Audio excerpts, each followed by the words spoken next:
I am pleased to present to you Dr. William Gates.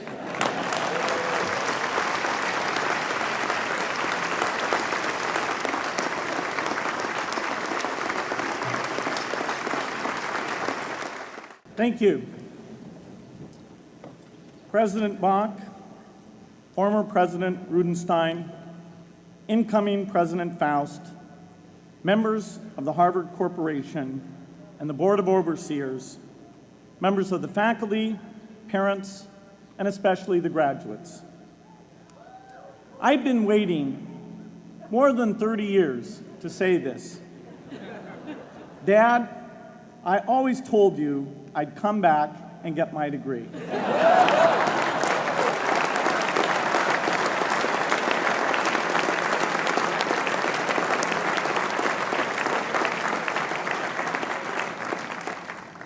I want to thank Harvard for this honor.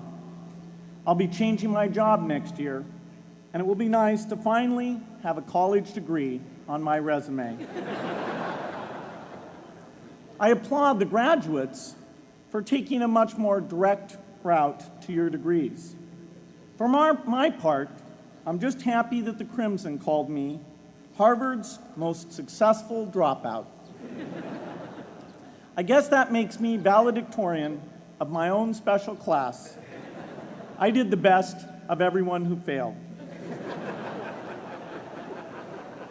But I also want to be recognized as the guy who got Steve Ballmer to drop out of business school.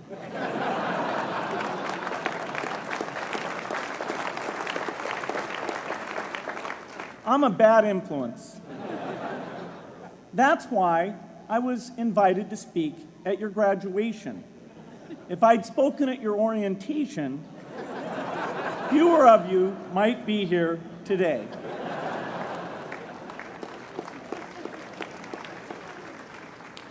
Harvard was a phenomenal experience for me. Academic life was fascinating. I used to sit in on lots of classes that I hadn't even signed up for. And dorm life was terrific. I lived up at Radcliffe in Currier House. There were always a lot of people in my dorm room late at night discussing things because everyone knew that I didn't worry about getting up in the morning.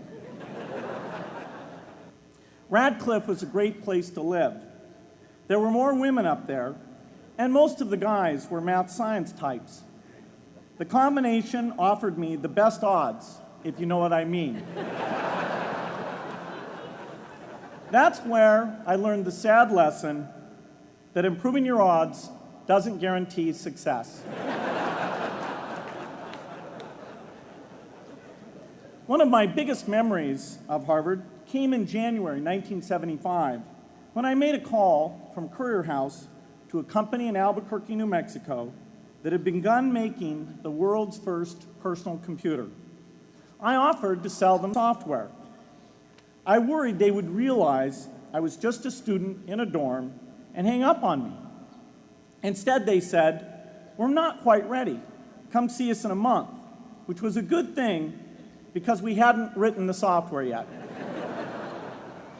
From that moment, I worked day and night on the extra credit project that marked the end of my college education and the beginning of a remarkable journey with Microsoft. What I remember above all about Harvard was being in the midst of so much energy and intelligence. It could be exhilarating, intimidating, sometimes even discouraging, but always challenging. It was an amazing privilege, and though I left early, I was transformed by my years at Harvard, the friendships I made, and the ideas I worked on. But taking a serious look back, I do have one big regret. I left Harvard with no real awareness of the awful inequities in the world, the appalling disparities of health and wealth and opportunity that condemn millions of people to lives of despair. I learned a lot here at Harvard about new ideas in economics and politics. I got great exposure to the advances being made in the sciences. But humanity's greatest advances are not in its discoveries, but in how those discoveries are applied to reduce inequity.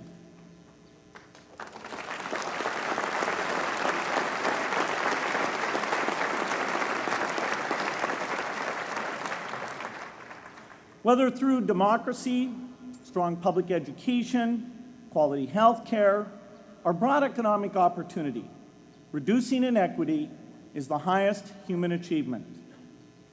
I left campus knowing little about the millions of young people cheated out of educational opportunities here in this country. And I knew nothing about the millions of people living in unspeakable poverty and disease in developing countries. It took me decades to find out. You graduates came to Harvard at a different time. You know more about the world's inequities than the classes that came before. In your years here, I hope you've had a chance to think about how, in this age of accelerating technology, we can finally take on these inequities and we can solve them. Imagine, just for the sake of discussion, that you had a few hours a week and a few dollars a month to donate to a cause. And you wanted to spend that time and money where it would have the greatest impact in saving and improving lives. Where would you spend it? For Melinda and I, the challenge is the same. How can we do the most good for the greatest number with the resources we have? During our discussions on this question, Melinda and I read an article about the millions of children who are dying every year in poor countries from diseases that we had long ago made harmless in this country: measles, malaria, pneumonia, hepatitis B, yellow fever. One disease that I had never heard of, rotavirus, was killing 500,000 children each year, none of them in the United States.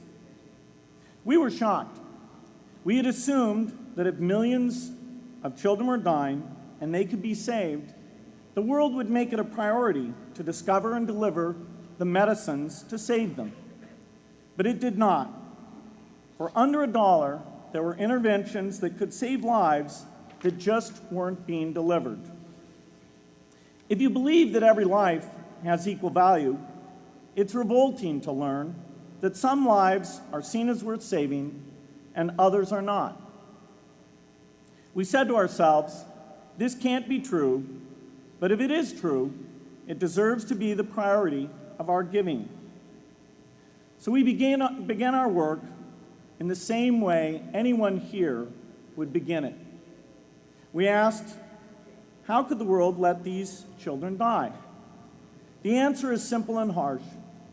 The market did not reward saving the lives of these children, and governments did not subsidize it.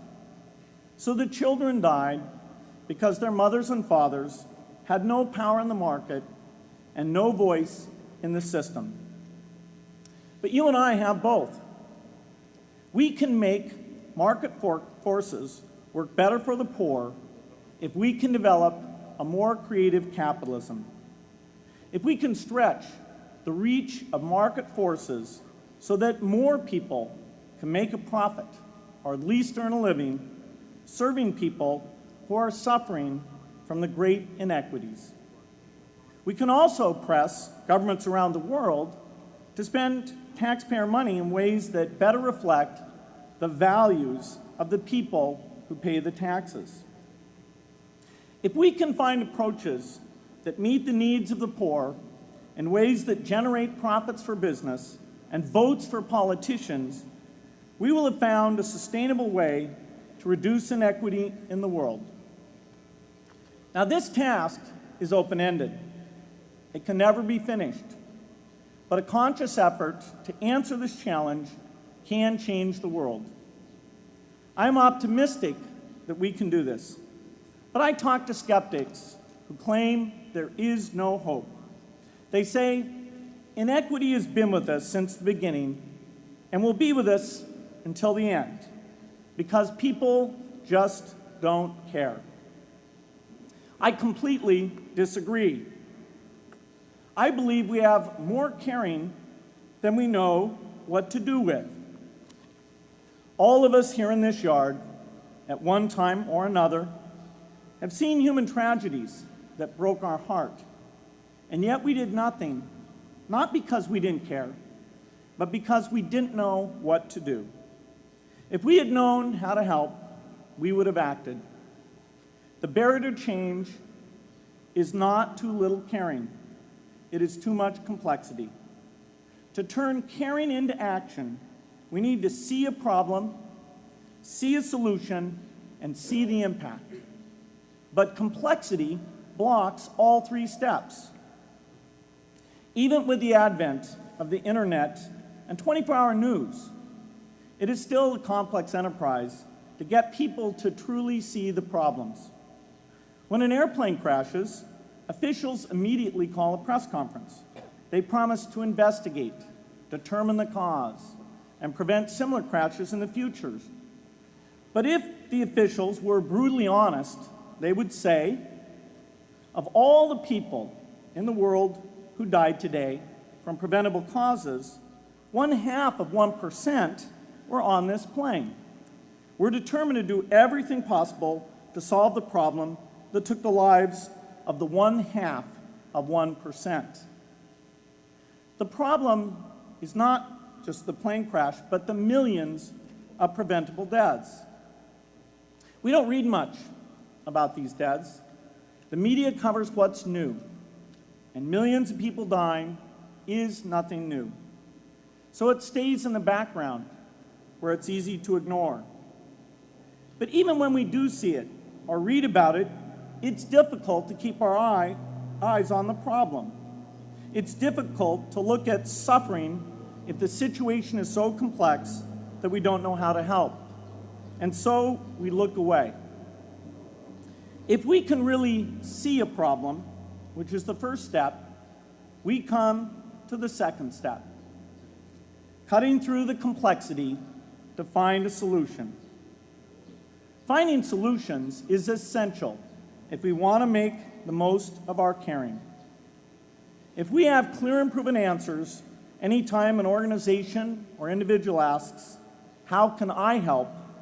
then we can get action, and we can make sure that none of the caring in the world is wasted. But complexity makes it hard to mark a path of action for everyone who cares, and makes it hard for their caring to matter. Cutting through complexity to find solutions runs through 4 predictable stages: determine a goal, find the highest impact approach, deliver the technology ideal for that approach, and in the meantime, use the best application of technology you already have, whether it's something sophisticated like a new drug or something simple like a bed net. The AIDS epidemic offers an example. The broad goal, of course, is to end the disease. The highest leverage approach is prevention. The ideal technology would be a vaccine that gives lifelong immunity with a single dose. So governments, drug companies, and foundations are funding vaccine research. But their work is likely to take more than a decade. So in the meantime, we have to work with what we have in hand, and the best prevention approach we have now is getting people to avoid risky behavior. Pursuing that goal starts the 4-step cycle again. This is the pattern. The crucial thing is to never stop thinking and working, and never do what we did with malaria and tuberculosis in the 20th century, which is to surrender to complexity and quit. The final step, after seeing the problem and finding an approach, is to measure the impact of the work and to share that, success or failure, so that others can learn from the efforts. You have to have the statistics, of course. You have to be able to show, for example, that a program is vaccinating millions more children. You have to be able to show, for example, a decline in the number of children dying from the diseases. This is essential not just to improve the program, but also to help draw more investment from business and government. But if you want to inspire people to participate, you have to show more than numbers. You have to convey the human impact of the work so people can feel what saving a life means to the families affected. I remember going to the World Economic Forum some years back and sitting on a global health panel that was discussing ways to save millions of lives. Millions. Think of the thrill if you could save just one person's life, then multiply that by millions. Yet, this was the most boring panel I've ever been on. Ever. So boring, even I couldn't stand it.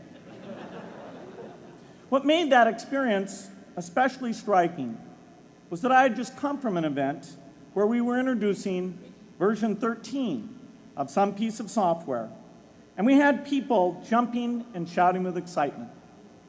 I love getting people excited about software, but why can't we generate even more excitement for saving lives? You can't get people excited unless you can help them see and feel the impact.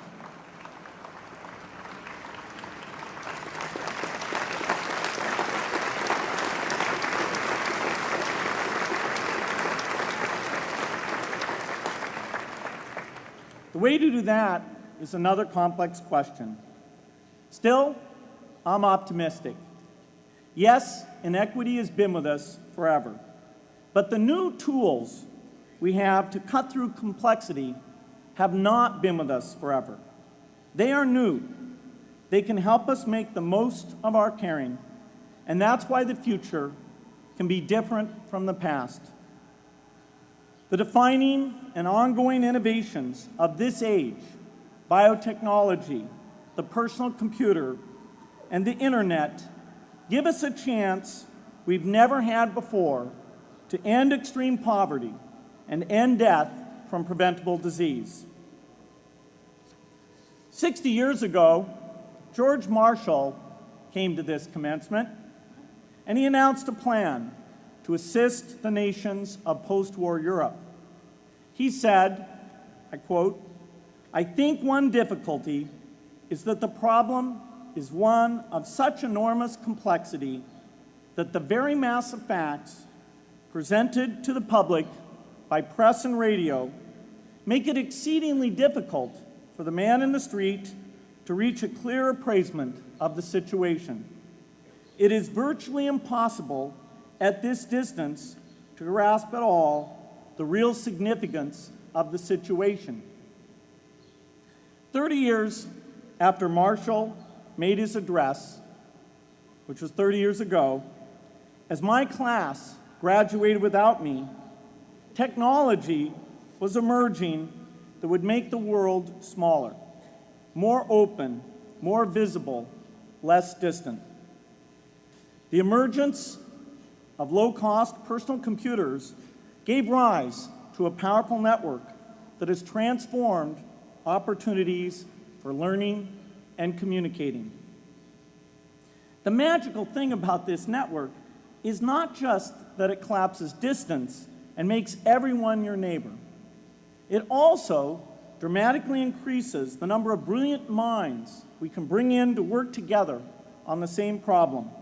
And it scales up the rate of potential innovation to a staggering degree. At the same time, for every person who has access to this technology, 5 people don't. That means many creative minds are left out of this discussion. Smart people with practical intelligence and relevant experience who don't have the technology to hone their talents or contribute their ideas to the world.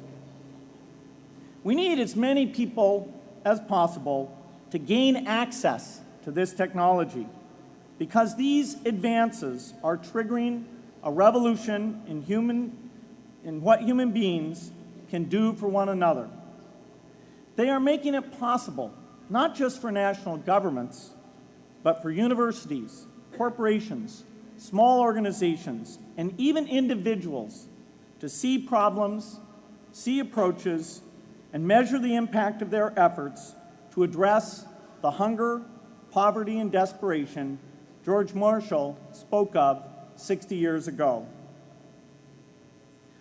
Members of the Harvard family, here in the yard is one of the great collections of intellectual talent in the world. For what purpose? There is no question that the faculty, the alumni, the students, and the benefactors of Harvard have used their power to improve the lives of people here and around the world. But can we do more? Can Harvard dedicate its intellect to improving the lives of people who will never even hear its name? Let me make a request of the deans and the professors, the intellectual leaders here at Harvard. As you hire new faculty, award tenure, review curriculum, and determine degree requirements, please ask yourself, should our best minds be more dedicated to solving our biggest problems? Should Harvard encourage its faculty to take on the world's worst inequities?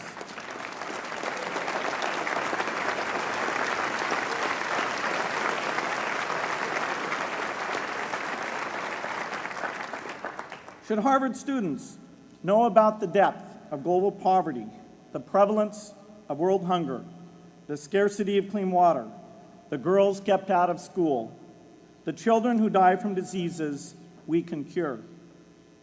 Should the world's most privileged learn about the lives of the world's least privileged?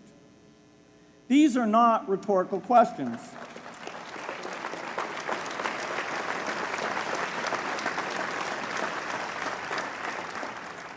You will answer with your policies.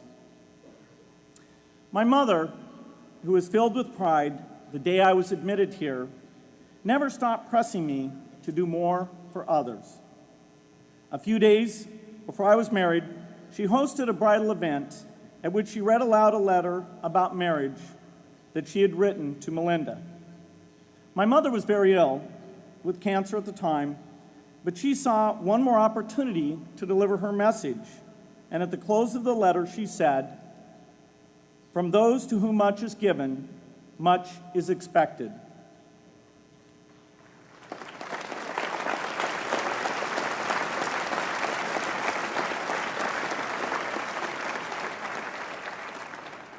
When you consider what those of us here in this yard have been given in talent, privilege, and opportunity, there is almost no limit to what the world has a right to expect from us. In line with the promise of this age, I want to exhort each of the graduates here to take on an issue, a complex problem, a deep inequity, and become a specialist on it. If you make it the focus of your career, that would be phenomenal. But you don't have to do that to make an impact. For a few hours every week, you can use the growing power of the internet to get informed, find others with the same interests, see the barriers, and find ways to cut through them. Don't let complexity stop you. Be activists. Take on big inequities. I feel sure it will be one of the great experiences of your lives. You graduates are coming of age in an amazing time. As you leave Harvard, you have technology that members of my class never had. You have awareness of global inequity, which we did not have.